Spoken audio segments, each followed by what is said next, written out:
அல்லேலூயா. சத்தமா சொல்லுங்க. அல்லேலூயா. அல்லேலூயா.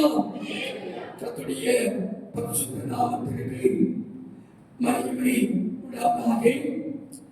இந்த புனித வெள்ளி நாளிலே 7 வார்த்தைகளை பகிர்ந்து கொள்வதற்கு கர்த்தர் ஒவ்வொருவரையும் ஆயத்தப்படுத்தியிருக்கிறார். அல்லேலூயா. ஆகையால் இந்த முதலாவது வார்த்தையை பகிர்ந்து கொள்ளும்படியான வாய்ப்பை கர்த்தர் கொடுத்தார். அதற்காக ஆண்டவருக்கு நன்றி சொல்கிறேன்.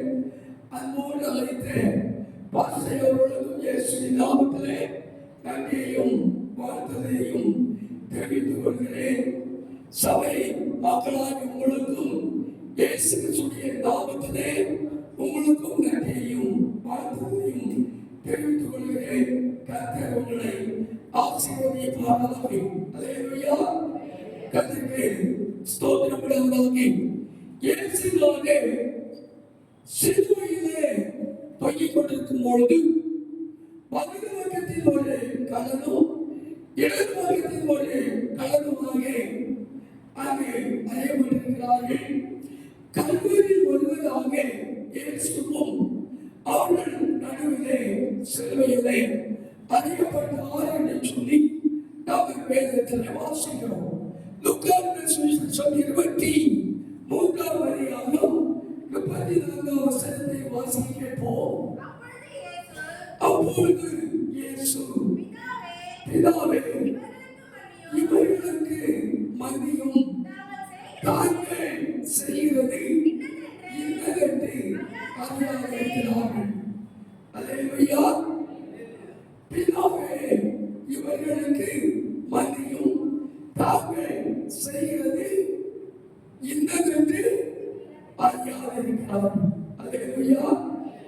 கர்த்தருக்கு ஸ்தோத்திரம். இந்த மன்னிப்பு என்ற ஒரு காரியத்தை ஆண்டவர் சொல்லுகிறார். கர்த்தருக்கு ஸ்தோத்திரம். எந்த குற்றம் செய்தாலும், எந்த தவறு செய்தாலும் அவளை மன்னிக்க வேண்டும் என்பது தேவனுடைய சித்தமாயிருக்கிறது. அவர் அதிலே அந்த சித்தத்தை நிறைவேற்றுவதற்கு அவர் பாத்திரமாக இருக்கிறார். அல்லேலூயா. மன்னிப்பட்டால் வெறும் வார்த்தையினால் அல்ல. அந்த வார்த்தை எங்கே வருகிறது? உள்ளத்தில் ஆழத்தில் இருந்து வருகிறது. அல்லேலூயா. கொடுமை அறிவித்துக் கொண்டிருக்கிற வேளையிலே, தீங்கு அறிவித்துக் கொண்டிருக்கிற வேளையிலே, வேதனை நிறைந்த வேளையிலே கர்த்தருக்கு ஸ்தோத்திரம். ஆண்டவர் சொல்கிற காரியம், பிதாவே, இவர்களை அல்லேலூயா. அல்லேலூயா. மறிக்கிற தருவாயில் அல்லது மறிக்கிற தருணத்தில் அந்த ஜனங்கள் சிந்திப்பார்கள். பெற்றோர்கள், அதாவது வயதானவர் இறந்து விட்டால் இறக்கிற தருவாயிலே பிள்ளைகள் இருப்பார்கள், பேர பிள்ளைகள் இருப்பார்கள், மற்றவர்கள் இருப்பார்கள். ஏதாவது பாட்டி நமக்கு சொல்ல மாட்டாங்களா? ஏதாவது தாத்தா நமக்கு சொல்ல மாட்டாங்களா? மாமனார் ஏதாவது சொல்ல மாட்டாங்களா? மாமியார் ஏதாவது சொல்ல மாட்டாங்கன்னு சொல்லி பாரு எதை எடுத்துட்டு வருவாங்க? எதை எடுத்துட்டு வருவாங்க? ஸ்கூல்ல பார்த்துருக்கீங்களா இல்லையா? கருத்து சொல்லி ஏதாவது சொல்ல மாட்டாங்க. அந்த ஒரு நல்ல வார்த்தைக்காக நம்முடைய முன்னோர்கள் காத்திருப்பார்கள். ஆனால் இந்த இயேசுவுக்கு முன்னாடி இருந்த ஜனங்கள் இயேசுவை சிலுவையிலே அறையும், சிலுவையிலே அறையும் என்று சொல்லி பிதாவினிடத்திலே கூக்குரலிட்டு அந்த சிலுவையில் அறைவதற்காக அனுமதியை செய்தார்கள். கேட்டு வாங்கி அவரை சிலுவையிலே அறையினார்கள். அல்லேலூயா. அல்லேலூயா. ஆனால் காலை புகழப்பட்டார், முள்முடி சுமக்கப்பட்டார், வாழினால் அவர் அழைக்கப்பட்டார், நிந்திக்கப்பட்டார். ஆனால் எல்லா தீமையும் அனுபவித்த இயேசு இந்த ஜனங்களை பார்த்து பிதாவிடத்தில் சொல்கிறார், பிதாவே, இவர்களை மன்னியும். அல்லேலூயா. அல்லேலூயா. பிதாவே, இவர்களை மன்னியும். மன்னிப்போமா? நம்ம மன்னிப்போமா? மன்னிக்க மாட்டோம். அல்லேலூயா. மன்னிக்கிற சுவாபம் நம்மிடத்தில் இல்லை. ஏன்னா நம்ம மாமிசத்திலே பிறந்தவர்கள். ஆனால் மன்னிக்க வேண்டும் என்று சொல்லினால் ஆண்டவர் இந்த பரிசுத்தமான ஒரு வார்த்தையை அவர் உள்ளத்தில் இருந்து சொல்கிறார். பிதாவே இவர்களை மன்னியும். அல்லேலூயா. கடந்த மாதம் என்று நினைக்கிறேன், ஆந்திராவில் ஒரு ஊழியக்காரர் ஆக்சிடென்ட் பண்ணி கொண்டுட்டாங்க. ஆனால் கோர்ட்ல கேஸ் போகும்போது அந்த மனைவி சொல்லுகிற காரியம் அவளுக்கு மன்னித்து கொடுத்திருக்காங்க. இப்போ இந்த நூற்றாண்டு அல்லேலூயா. ஆனால் 20 நூற்றாண்டுகளுக்கு முன்னாடி நடந்த காரியத்திலே இயேசு மன்னித்தது போல இன்றைக்கு கூட அந்த சுவாபம் இருக்கிறது. அல்லேலூயா. கர்த்தர் சொல்ல இயேசு கிறிஸ்து சொல்கிறார், பிதாவே இவர்களை மன்னியும். அல்லேலூயா. கர்த்தர் மன்னியும் என்று சொல்லி வேண்டுதல் செய்கிறார். முள்முடி சுமத்தப்பட்டவர்களுக்காக, காரியம் மேலப்பட்டவர்களுக்காக, நிந்தித்தவர்களுக்காக, பரிகாசம் பண்ணினவர்களுக்காக, தீங்கு செய்தவர்களுக்காக பிதாவிடத்தில் ஆண்டவர் வேண்டுதல் செய்கிறார். மார்க்கு எழுதின சுவிசேஷம் 10ஆம் அதிகாரம் மார்க்கு 15:25 படிங்க. மார்க்கு 15ஆம் அதிகாரம் 25ஆம் வசனத்தை வேகமாக படிங்க. மார்க்கு 15:25. அவரை சிலுவையிலே அறைந்த பொழுது 3ஆம் மணி வேளையாக இருந்தது. அவர் அணைந்த ஆக்கினையை காண்பிக்கு பொருட்டு இவருடைய ராஜா என்று எழுதி சிலுவை மேல் பணிந்தார்கள். அல்லேலூயா. யூதரின் ராஜா என்று சொல்லி அங்கு எழுதப்பட்டிருக்கிறது. அப்படியானால் இயேசுவை பரிகாசம் பண்ணுமாக அங்கு செய்கிறார்கள், நிந்திக்கிறவர்களாக இருக்கிறார்கள். கர்த்தருக்கு ஸ்தோத்திரம். அப்படிப்பட்ட வேளையிலும் இயேசு சொல்கிறார், பிதாவே இவர்களை மன்னியும். அல்லேலூயா. கர்த்தருக்கு ஸ்தோத்திரம் உண்டாவதாக. வேதனை நிறைந்த ஒரு சூழ்நிலை, ரத்தம் கொட்டி கொண்டிருக்கிற ஒரு சூழ்நிலையில கர்த்தருக்கு ஸ்தோத்திரமான தருவாயிலே ஆண்டவர் சொல்கிறார், பிதாவே இவர்களை மன்னியும். மறிக்கிற தருவாயில கூட நம்முடைய பெற்றோர்கள், நம்முடைய தாத்தா பாட்டி எல்லாருக்கும் முத்தம் கொடுத்து நீ நல்லா இருப்பா மக்களே, நீ நல்லா இருப்பா மகனே சொல்லி நிற்குவாங்க. சொல்றது கேட்டுக்கிறோம். அல்லேலூயா. அல்லேலூயா. ஆனால் இயேசு கிறிஸ்து மன்னிக்கிற ஒரு காரியத்தை கற்றுக் கொடுக்கபடியாக இந்த வார்த்தை சொல்கிறார். மத்தேயு எழுதின சுவிசேஷம் 26ஆம் அதிகாரம் 50ஆம் வசனத்தை தொடர்ந்து படிங்கள். மத்தேயு 26:50ஆம் வசனம். சீக்கிரமாக இயேசு அவரை நோக்கி, சிநேகிதனே, என்னிடத்திற்காக வந்தாய்.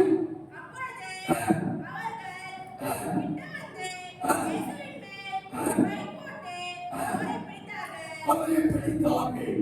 அல்லேலூயா. யூதாஸ் காரியர் 30 வெள்ளி காசை லஞ்சமாய் வாங்கிக் கொண்டு இயேசுவை காட்டிக் கொடுக்கும்படியாக கொண்டு வந்து கொண்டிருக்கிறான்.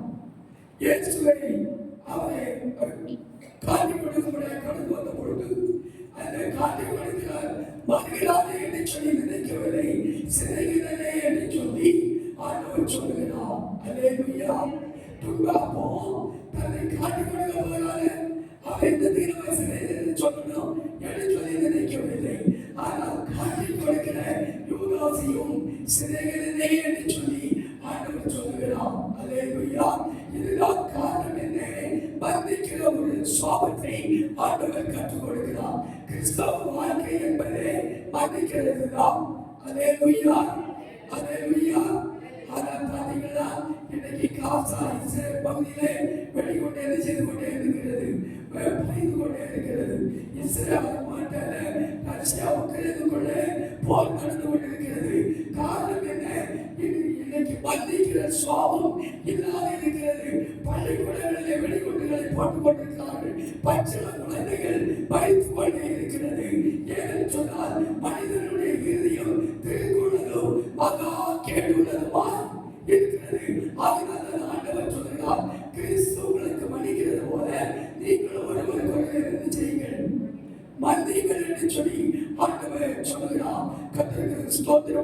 முதலாவதாக லூக்காவின் சுவிசேஷம் 5ஆம் அதிகாரம் 44 வசனத்தை சீக்கிரம் படிச்சுங்க. மத்தேயு ஸ்தோத்திரம், மத்தேயு 5:44, மத்தேயு 5:44. மத்தேயு நான் உங்களுக்கு சொல்கிறேன், உங்கள் சத்துருக்களை சிநேகிப்பீர்கள், உங்களை சபிக்கிறவர்களை ஆசீர்வதிங்கள், பகைக்கிறவர்களுக்கு நன்மை செய்யுங்கள். அல்லேலூயா. கர்த்தருக்கு ஸ்தோத்திரம். ஆண்டவர் மன்னிக்கிற சுபாவத்தை தான் கற்றுக் கொடுக்கிறார், சிநேகிக்கிற காரியத்தை கற்றுக் கொடுக்கிறார், சபிக்கிறவர்களை ஆசீர்வதிக்கும்படியும் ஆசீர்வதிக்கிறவர்கள் ஆசீர்வதிகள் என்று சொல்லி தான் ஆண்டவர் என்ன செய்கிறார், கற்றுக் கொடுக்கிறார். அல்லேலூயா. பிதாவை மன்னிக்கும் என்று சொன்ன ஆண்டவர் காட்டிக் கொடுக்கிற யூதாசு காரியத்தை சிநேகிக்கிறது என்று சொன்ன ஆண்டவர் இன்றைக்கு நம்மை சொல்லுகிறார், உங்களை நிந்திக்கிறவர்களுக்காகவும் உங்களை சபிக்கிறவர்களுக்காகவும் நீங்கள் ஜெபிக்க வேண்டும், அவர்களை என்ன செய்ய வேண்டும், ஆசீர்வதிக்க வேண்டும் என்று சொல்லி ஆண்டவர் சொல்லுகிறார். அல்லேலூயா. கர்த்தருக்கு ஸ்தோத்திரம். மார்க் எழுதின சுவிசேஷம் 3ஆம் அதிகாரம், மார்க் எழுதின சுவிசேஷம் 2ஆம் அதிகாரம் 3ஆம் வசனத்தை படித்து பார்க்கலாம்.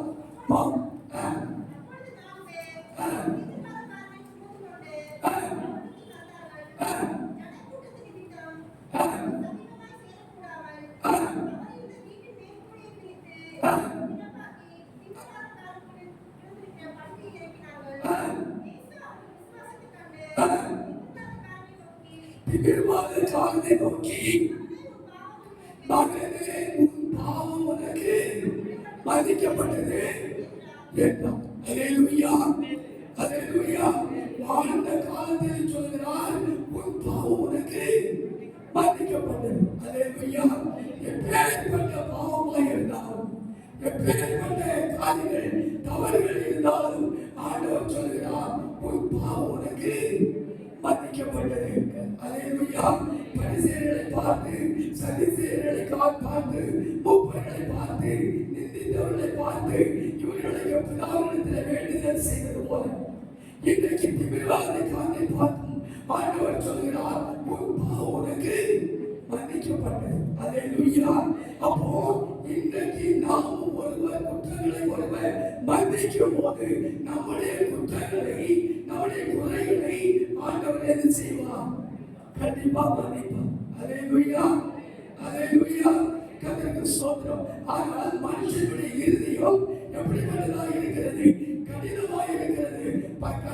கடந்த 2 நாளுக்கு முன்னாடி டிவியில பார்த்தீங்கன்னா ஒரு சாதாரண பென்சிலுக்காக 8ஆம் கிளாஸ் படிக்கிற பிள்ளைங்க ஒருவர் என்ன செய்கிறார்கள், வெட்டுகிறார்கள். எவ்வளவு வேதனைக்குரிய ஒரு காரியம். கர்த்தருக்கு ஸ்தோத்திரம் பண்ணுவதாக. ஆகவே அருமையான தேவன், நீங்கள் சார்ந்த குணமுள்ளவர்களாய் இருங்கள் என்று சொல்லி ஆண்டவர் சொல்கிறார். அந்த மன்னிக்கிற சுபாவம் இருக்குமானால் தான் நம்மிடத்திலே சார்ந்த குணம் என்ன செய்யும், வரும் என்று சொல்லி ஆண்டவர் சொல்கிறார். கர்த்தருக்கு ஸ்தோத்திரம் பண்ணுவதாக. அருமையான தேவ பிள்ளைகளே, லூக்கா எழுதின சுவிசேஷம் 5ஆம் அதிகாரம் 24ஆம் வசனத்தை படிங்கள். லூக்கா 5ஆம் அதிகாரம் 24, 25. பூமியிலே பாவங்களை மன்னிக்க மனுஷகுமாரனுக்கு அதிகாரம் உண்டு என்று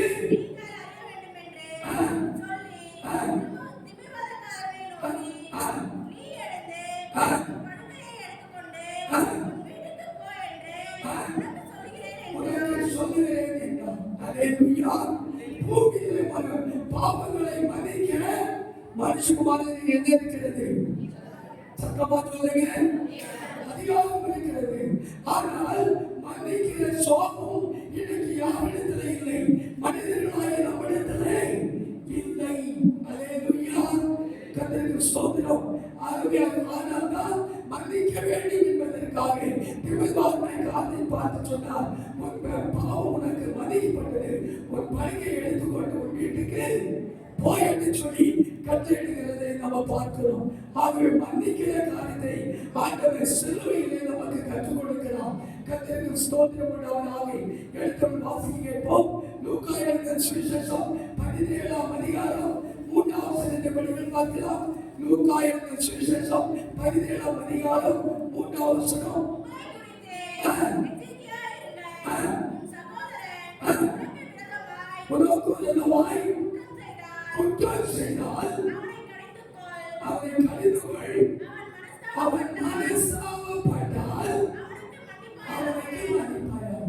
அல்லேலூயா, அல்லேலூயா. நம்முடைய சகோதரன் யாருன்னு பார்த்தீங்கன்னா உடன் பிறந்தவங்க தான் சகோதரன் சொல்லக்கூடாது. நல்லா கவனிக்கணும். இயேசுடைய இரத்தத்தினால் கழுவப்பட்ட நீங்களும் நானும் யாரா சகோதரனும் சகோதரிகளும். ஒரு நல்ல சொல்ல மாட்டீங்களா? சொல்ல மாட்டீங்களா?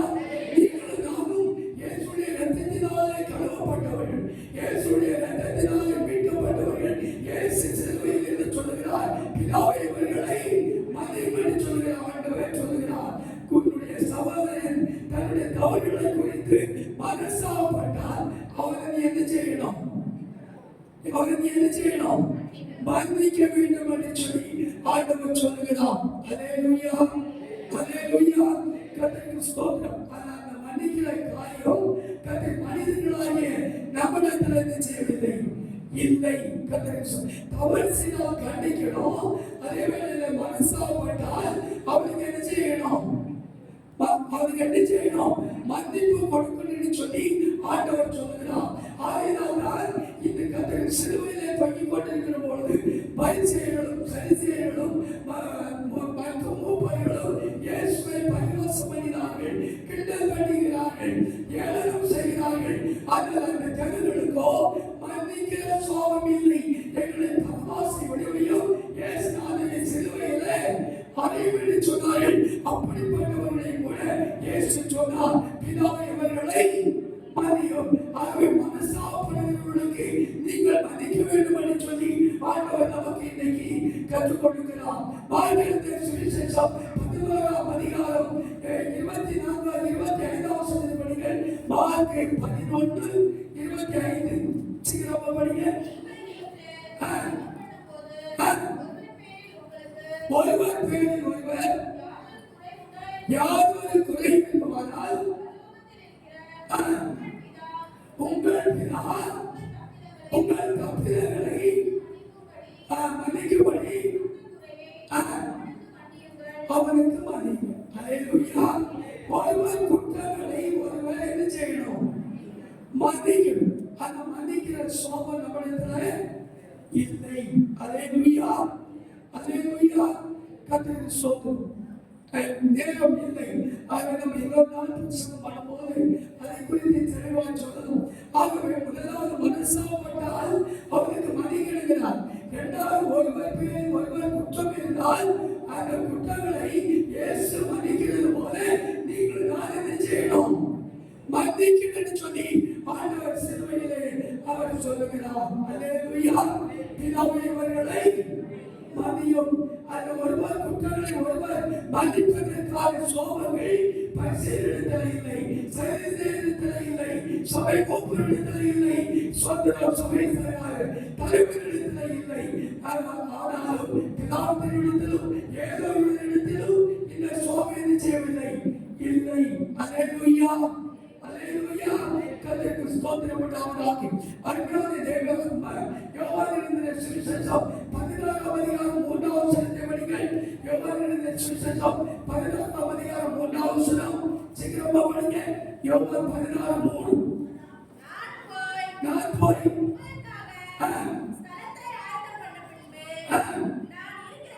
நான் இருக்கிற இடத்துல நீங்களும்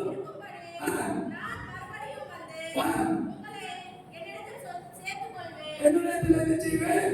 நான் போகிற இடத்துல நீங்கள் கொண்டபடி உங்களுக்கு ஒரு சிலத்தை ஆயத்தப்பட போகிறேன். நான் இருக்கிற இடத்துல உங்களை என்ன செய்வேன்? உட்கார வைத்தேன். அல்லேலூயா, அல்லேலூயா. மன்னிக்கிற ஆண்டவர் சொல்கிறார், என்னோடு கூட என்ன செய்வேன்? உங்களை உட்கார வைப்பேன் என்று சொல்கிறார். குற்றங்களை மன்னிக்கிறவன் சொல்கிறான். மனசாபடுகிற காரியத்தை மன்னிக்கிறவன், தீங்குக்கு மனசாபடுகிற இயேசு அவரோடு கூட என்ன செய்கிறார்? உட்கார வைப்பேன் என்று சொல்லி ஆண்டவர் சொல்கிறார். அது மட்டும் இன்னொரு வசனத்தை கர்த்தருக்கு ஸ்தோத்திரம். மத்தேயு சுவிசேஷம் 12ஆம் அதிகாரம் 31ஆம் வசனத்தை படிங்கள் பார்க்கலாம். மத்தேயு 12ஆம் அதிகாரம் 31ஆம் வசனம். அதனால் நான் உங்களுக்கு சொல்கிறேன், எந்த பாவமும் ஆவியானவருக்கு விரோதமாய் செய்யப்படுகிற பாவங்கள் மனுஷர்கள் செய்யப்படுவதில்லை, மன்னிக்கப்படுவதில்லை. கர்த்தருக்கு விரோதமாய் செய்கிற காரியங்கள் மன்னிக்கப்படும். பரிசுத்த ஆவியானவருக்கு விரோதமாய் செய்யப்படுகிற பாவங்கள் என்ன செய்யப்படாது, மன்னிக்கப்படாது. ஆனால் இந்த இஸ்ரவேலின் கர்த்தருக்கு ஸ்தோத்திரம். இந்த பரிசேயர்களும் சதுசேயர்களும் பரிசுத்த ஆவியானவருக்கு விரோதமாய் என்ன செய்கிறார்கள், பாவம் செய்கிறார்கள். ஆனாலும் அந்த ஜனங்களுக்காக பிதாவினிடத்தில் வேண்டுதல் செய்கிறார். பிதாவை அவர்களை மன்னியும். அவர்களுக்கு இயேசுவை குறித்த விசுவாசம் என்ன செய்யவில்லை, அவரிடத்தில் இல்லை. இவர் தேவனுடைய குமாரன் என்கிற விசுவாசம் அவர்களுக்கு இல்லை. அது மட்டுமல்ல, இயேசுவை நம்புகிற இருதயம் அவரிடத்தில் இல்லை. இவர் நம்மை ரட்சிக்கிறவர், நம்முடைய பாவங்களுக்காக மனசாபடுகிறவர் என்கிற விசுவாசம் அவரிடத்தில் இல்லாது இருந்ததினால் இயேசு சொல்கிறார், பிதாவை இவர்களை மன்னியும். அதை சொல்லப்படுகிறார். மனப்போம் அந்த மனசாபடுகிற சுவாபம் இந்த ஜனங்களிடத்தில் இல்லை. அவர்களுக்காக வேண்டுதல் செய்கிறார். குற்றங்களை மன்னிக்கிற சுவாபம் அந்த ஜனங்களிடத்தில் இல்லை. ஆகவே அவர்களுக்காக ஆண்டவர் வேண்டுதல் செய்கிறார். அவர்களுக்கு இயேசுவை குறித்த நம்பிக்கை இல்லை, விசுவாசம் இல்லை. நம்பிக்கையுள்ளவர்களாய் அவர்கள் பாரம்பரியத்தை பின்பற்றுகிறார்கள். ஆனாலும் கூட அவர்களுக்காக ஆண்டவர் வேண்டுதல் செய்கிறார். கடைசியாக பார்க்கும்போது பரிசுத்த ஆவியானவருக்கு விரோதமாய் ஜனங்கள் என்ன செய்கிறார்கள், எழுதுகிறார்கள். கிறிஸ்துவை சிலுவையிலே அறையும் எங்களுக்கு பரவாசை விடுதலை செய்யும் என்று சொல்லி கூக்குரலிடுகிறார்கள். அவர்களுக்காக வேண்டுதல் செய்கிறார். ஆகவே அருமையான தேவ பிள்ளைகளை, இன்றைக்கு மன்னிக்கிற ஆண்டவர் சொல்கிறார், நீங்கள் ஒருவருக்கொருவர் மன்னிங்கள், ஒருவர் குற்றங்கள் ஒருவர் குறைகளை மன்னிங்கள் என்று சொல்லி ஆண்டவர் சிலுவையில் சொல்கிறார். கிறிஸ்தவங்களுக்கு மன்னிக்கிறது போல நீங்கள் ஒருவரை ஒருவர் மன்னிங்கள் என்று சொல்லி ஆண்டவர் மன்னிக்கிற காரியத்தை சிலுவையிலே சொல்லி அவர் தன்னுடைய ஜீவனை விடுகிறதை பார்க்கிறோம். கண்களை மூடுவோம், ஜெபிப்போம். எங்கள் அன்பு நிறைந்த ஆண்டவர் மன்னிங்கள் என்று சொல்லுகிற வார்த்தையை கதைகளோடு கூட பேசி மன்னிக்கிற காரியங்களுக்கு நீ கற்றுக் கொடுத்தி, குறைகளை ஒருவர் மன்னிக்கிற காரியத்தை கற்றுக் கொடுத்தி, விசுவாசத்தை குறித்து கற்றுக் கொடுத்தி, பரிசுத்த ஆவியானவருக்கு விரோதமாய் பேசக்கூடாது என்பதை குறித்து எங்களுக்கு கற்றுக் கொடுத்தி, உமக்கு ஸ்தோத்திரம். மன்னிக்கிற சோபத்தை எங்களுக்கு உடைய நாமமாய் மீதமுள்ள காரியங்களை இயேசு நாமத்துடன் நல்ல பிதாவே. அல்லேலூயா.